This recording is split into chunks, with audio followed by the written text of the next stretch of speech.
여러분, 국가가 발행한 공식 문서, 그래서 당연히 안전하다고 믿었던 그 서류 때문에 평생 모은 돈을 한순간에 잃을 수 있다면 믿어지시나요? 오늘 우리가 파헤쳐볼 이야기는 바로 그 끔찍한 위험에 대한 겁니다. 이 말은요, 정말 평생 성실하게 살아온 한 가장 A씨의 절규입니다. 내 집 마련의 꿈을 이루려고 누구보다 꼼꼼하게 모든 걸 확인했는데 결국엔 상상도 못할 악몽을 마주하게 된 거죠. 네, 바로 4억 원. ACC가 그렇게 철저하게 확인하고도 잃어버린 돈입니다. 집값 5억 원 중에서 겨우 1억 원 건지고 나머지 4억 원이 그냥 공중으로 사라져버린 거예요. 정말 엄청난 금액이죠. 이 문제가 얼마나 심각한지 바로 와닿으실 겁니다. 자, 그럼 모든 규칙을 다 지켰는데 어떻게 이런 재정적인 파멸에 이를 수 있었는지 ACC의 사례를 통해서 아주 자세하게 한번 살펴보겠습니다. 이게 결코 남의 이야기라고만 할 수는 없을 겁니다. 여기 타임라인을 한번 보시죠.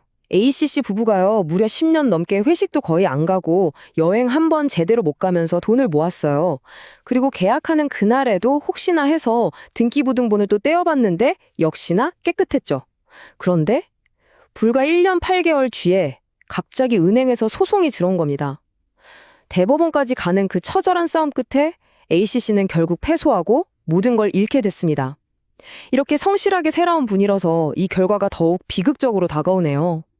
자, 이제 한 개인의 비극을 넘어서 도대체 왜 이런 일이 일어날 수밖에 없는지 그 근본적인 원인을 한번 파헤쳐 보겠습니다.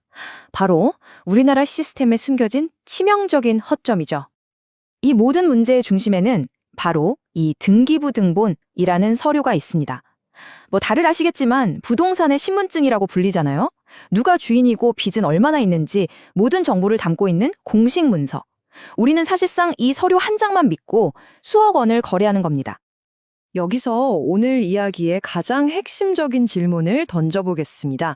과연 우리는 이 국가가 발행한 문서를 100% 신뢰할 수 있을까요? 정답은 정말 충격적이게도 아니옵니다. 바로 이 화면이 모든 문제의 핵심입니다. 우리나라 등기부 등본에는 공시력은 있지만 공신력은 없어요. 이게 무슨 말이냐면 공시력은 그냥 자, 이런 내용이 등재되어 있습니다 라고 보여주기만 하는 힘이에요. 하지만 공신력은 여기 적힌 내용은 진짜니까 믿고 거래하세요. 만약 문제 생기면 국가가 책임져 드립니다 라는 보증이거든요. 다시 말해서 등기부 등본이 잘못돼서 여러분이 사기를 당해도 국가는 절대로 책임져 주지 않는다는 뜻입니다. 믿기 힘드시겠지만 이건 실제 법원 판결문에 나온 문구입니다. 네, 잘못 들으신 게 아니에요. 국가가 발행한 공식 문서가 법적으로는 그저 참고 자료일 뿐이라는 겁니다. 그러니까 등기부 등본을 철석같이 믿고 거래하다가 사기를 당해도 국가는 아무 책임이 없고 모든 피해는 고스란히 개인의 몫이 된다는 거죠.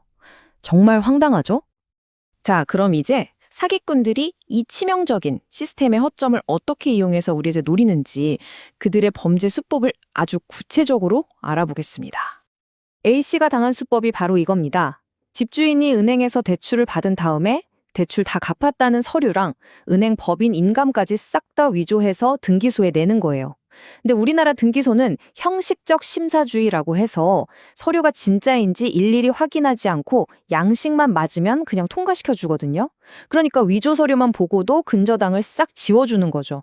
결과적으로 여러분은 깨끗한 등기부등본을 보고 안심하고 집을 사지만 나중에 은행이 나타나서 그거 위조된 거다 하면서 근저당을 되살리고 집은 경매로 넘어가 버리는 겁니다. 다음은 가등기 사기입니다. 가등기는 쉽게 말해서 이 집 나중에 내가 가져갈 거니까 찜! 이렇게 예약해 놓는 거랑 같아요. 집주인이 전세금을 딱 받은 다음에 자기 공범 이름으로 가등기를 걸어버리면 어떻게 될까요? 나중에 세입자가 보증금을 못 받아서 집을 경매에 넘겨도 아무도 그 집을 사려고 하지 않아요.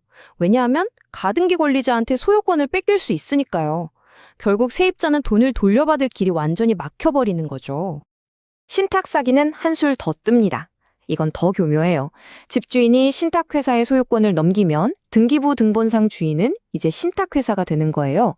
그런데 원래 집주인이 이 사실을 싹 숨기고 자기가 여전히 주인인 척 여러분과 계약을 맺는 거죠. 법적인 소유주가 아닌 사람과 맺은 계약은 당연히 무효입니다. 나중에 문제가 생겨도 여러분은 보증금을 단 한 푼도 보호받지 못하게 됩니다. 자, 이제 문제점을 충분히 알았으니까 가장 중요한 해결책으로 넘어가 봐야겠죠. 계약 전에 반드시 치러야 할 하나의 의식과도 같은 여러분의 재산을 지켜줄 궁극의 방어 체크리스트입니다. 첫 번째, 이건 절대 타협하면 안 되는 확인 사항입니다. 등기부등본은 무조건 계약 당일에, 그리고 과거에 어떤 권리가 있었고 어떻게 사라졌는지 그 이력이 빨간 줄로 전부 보이는 말소상 포함 버전으로 떼어봐야 합니다. 왜냐고요? 바로 ACC 사례처럼 최근에 수상하게 지워진 근저당이 있는지 확인하기 위해서죠. 만약 그런 기록이 있다면 위조일 수 있으니 반드시 해당 은행에 직접 전화해서 이거 정말 갚은 거 맞나요? 확인해야 합니다. 그리고 가등기나 가압류 같은 단어가 보인다? 그 계약은 그냥 거기서 멈추세요. 두 번째 확인 사항입니다. 등기부 등본에 임차권 등기라는 말이 있으면 이건 이전 세입자가 보증금을 못 받아서 법적 조치를 취했다는 아주 강력한 위험 신호예요. 바로 계약을 중단해야 합니다. 또 집주인 신분증, 등기부등본상 소유자, 그리고 돈 보낼 계좌의 예금주 이름이 토씨 하나 안 틀리고 완전히 똑같은지 꼭 확인해야 하고요.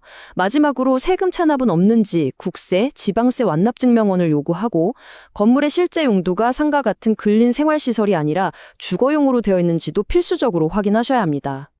지금까지 모든 확인을 다 마쳤더라도 혹시 모를 사태에 대비할 가장 강력한 두 가지 법적 그리고 재정적 보호 장치가 남아 있습니다. 바로 이 특약 한 줄이 여러분을 구할 수 있습니다. 계약서에 이 문구를 꼭 넣으세요. 그러면 잔금을 치르기 전에 집주인이 몰래 대출을 받거나 다른 등기를 설정하는 걸 막을 수 있고, 만약 문제가 생겼을 때 위약금과 함께 계약을 해지할 수 있는 확실한 법적 근거가 됩니다. 그리고 마지막 최종 방어선은 바로 권한보험입니다. 등기부등본에 공신력이 없는 우리나라 현실에서 위조나 사기처럼 여러분이 계약하기 전부터 존재했던 문제 때문에 소유권을 잃게 될 경우 그 손해를 보상해주는 유일한 보험이라고 할 수 있습니다.